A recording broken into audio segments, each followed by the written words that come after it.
اللہ کے نام سے جو سراسر رحمت ہے، جس کی شفقت ابدی ہے۔ تمثیل یہ ہے کہ اللہ زمین اور آسمانوں کی روشنی ہے۔ انسان کے دل میں اس کی اس روشنی کی مثال ایسی ہے جیسے ایک تاک جس میں ایک چراغ ہے۔ چراغ شیشے کے اندر ہے۔ شیشہ ایسا ہے جیسے ایک چمکتا ہوا تارا۔ وہ زیتون کے ایسے شاداب درخت کے تیل سے روشن کیا جاتا ہے جو نہ شرقی ہے نہ غربی۔ اس کا تیل ایسا شفاف ہے کہ گویا آگ کے چھوئے بغیر ہی بھڑک اٹھے گا۔ روشنی کے اوپر روشنی۔ اللہ جس کو چاہتا ہے اپنی اس روشنی کی ہدایت بخشتا ہے۔ اللہ یہ تمثیلیں لوگوں کی رہنمائی کے لیے بیان فرماتا ہے، اور اللہ ہر چیز سے واقف ہے۔ یہ طاق ان گھروں میں ہیں جن کی نسبت اللہ نے حکم دیا کہ تعمیر کیے جائیں اور ان میں اس کے نام کا ذکر کیا جائے۔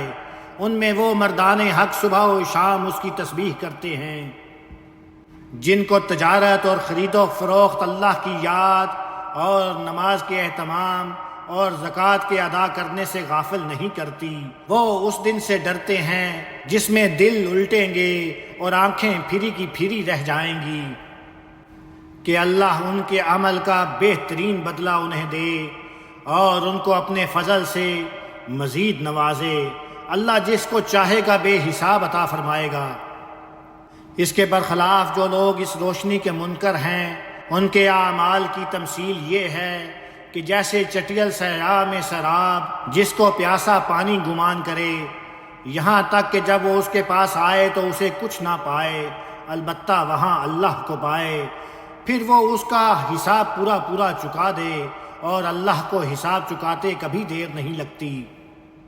یا جیسے ایک گہرے سمندر میں اندھیرے کہ جس کو موج کے اوپر موج ڈھانک رہی ہو، اوپر سے بادل چھائے ہوں، غرض یہ کہ اوپر تلے اندھیرے ہی اندھیرے ہوں، کوئی اپنا ہاتھ نکالے تو اس کو بھی نہ دیکھ پائے۔ حقیقت یہ ہے کہ جسے اللہ روشنی نہ دے اس کے لیے پھر کوئی روشنی نہیں ہے۔ تم نے دیکھا نہیں کہ جو زمین اور آسمانوں میں ہیں سب اللہ ہی کی تسبیح کرتے ہیں، اور پرندے بھی پروں کو پھیلائے ہوئے، ہر ایک نے اپنی نماز اور اپنی تسبیح خوب جان رکھی ہے۔ تم نہیں جانتے تو کیا ہوا، مگر اللہ جانتا ہے جو کچھ وہ کرتے ہیں۔ زمین اور آسمانوں کی بادشاہی اللہ ہی کے لیے ہے، اور اللہ ہی کی طرف سب کو پلٹنا ہے۔ تم نے دیکھا نہیں کہ اللہ بادلوں کو ہانک لاتا ہے، پھر ان کے الگ الگ ٹکڑوں کو آپس میں ملاتا ہے، پھر ان کو طے بر طے کر دیتا ہے۔ پھر تم دیکھتے ہو کہ اس کے بیچ سے تمہارے لیے رحمت کی بارش نکلتی ہے، اور اسی طرح جب وہ تنبیہ کا ارادہ کرتا ہے تو آسمان سے اس کے اندر اولوں کے پہاڑوں سے اولے برساتا ہے، پھر جس پر چاہتا ہے انہیں گراتا ہے، اور جس سے چاہتا ہے انہیں ہٹا دیتا ہے۔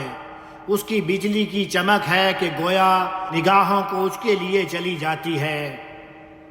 رات اور دن کا الٹ پھیر بھی اللہ ہی کر رہا ہے۔ حقیقت یہ ہے کہ آنکھ والوں کے لیے اس میں بڑی عبرت کا سامان ہے۔ ہر جاندار کو اللہ ہی نے پانی سے پیدا کیا ہے، پھر تم دیکھتے ہو کہ ان میں سے کوئی اپنے پیٹ کے بل چلتا ہے تو ان میں سے کوئی 2 پاؤں پر چلتا ہے، اور ان میں سے کوئی 4 پاؤں پر۔ اللہ جو چاہے پیدا کر دیتا ہے، بے شک اللہ ہر چیز پر قدرت رکھتا ہے۔ ہم نے یہ کھول کر بتانے والی آیتیں نازل کر دی ہیں اس لیے کہ لوگ سمجھیں۔ آگے اللہ ہی جس کو چاہتا ہے اپنے قانون کے مطابق سیدھی راہ کی ہدایت دیتا ہے۔ یہ نہیں سمجھتے، یہ کہتے ہیں کہ ہم اللہ اور اس کے رسول پر ایمان لائے ہیں اور ہم نے اطاعت قبول کر لی ہے، پھر ان میں سے ایک گروہ اس کے بعد پھر جاتا ہے۔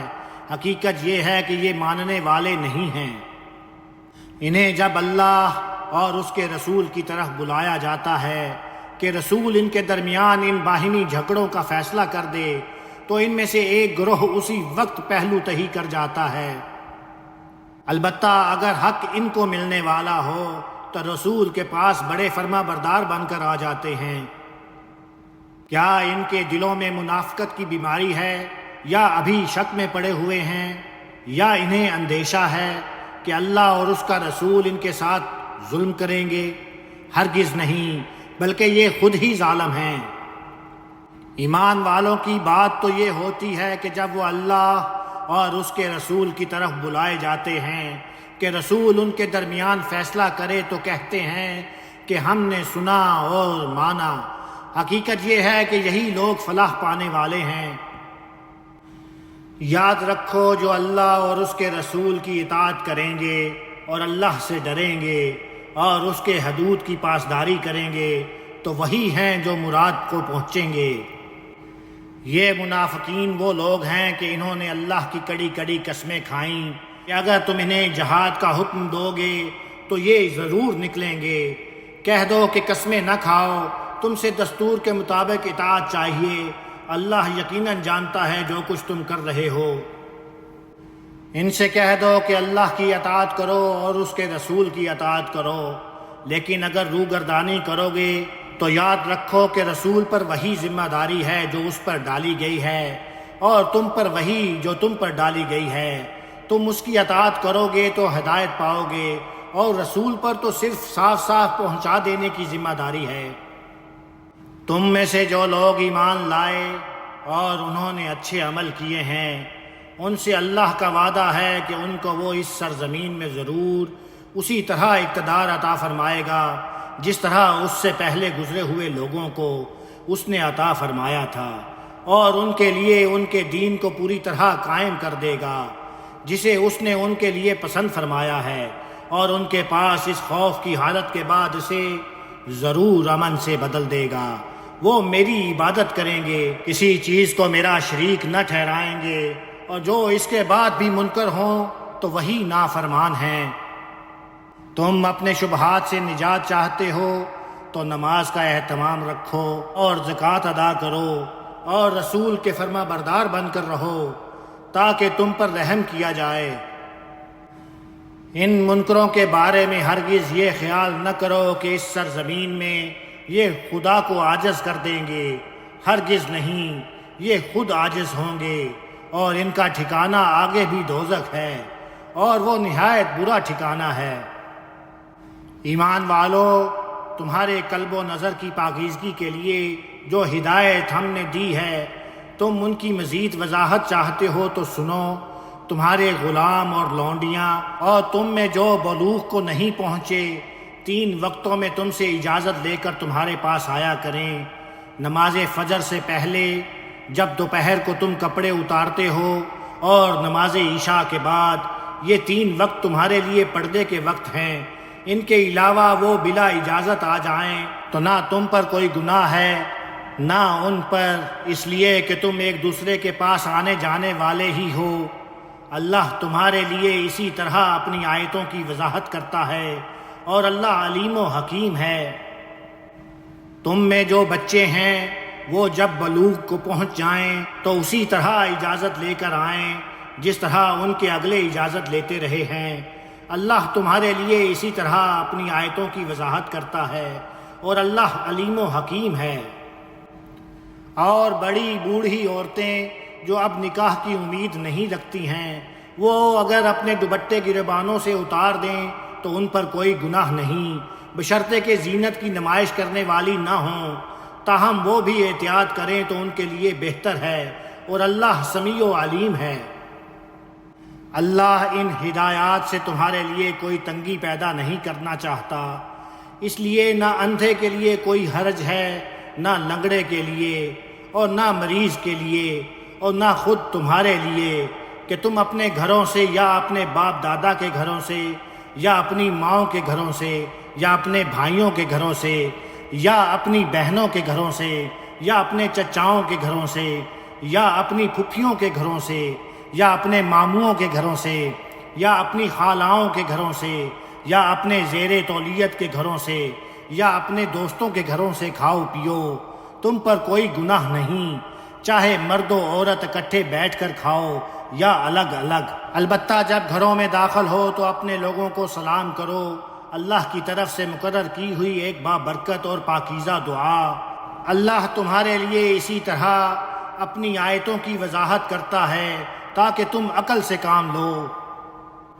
یہی پاکیزگی تمہارے طرز عمل میں بھی چاہیے، اس لیے کہ مومن تو در حقیقت وہی ہیں جو اللہ اور اس کے رسول پر سچا ایمان رکھتے ہیں، اور جب کسی اجتماعی کام کے لیے رسول کے ساتھ ہوتے ہیں تو جب تک اس سے اجازت نہ لے لیں وہاں سے نہیں جاتے۔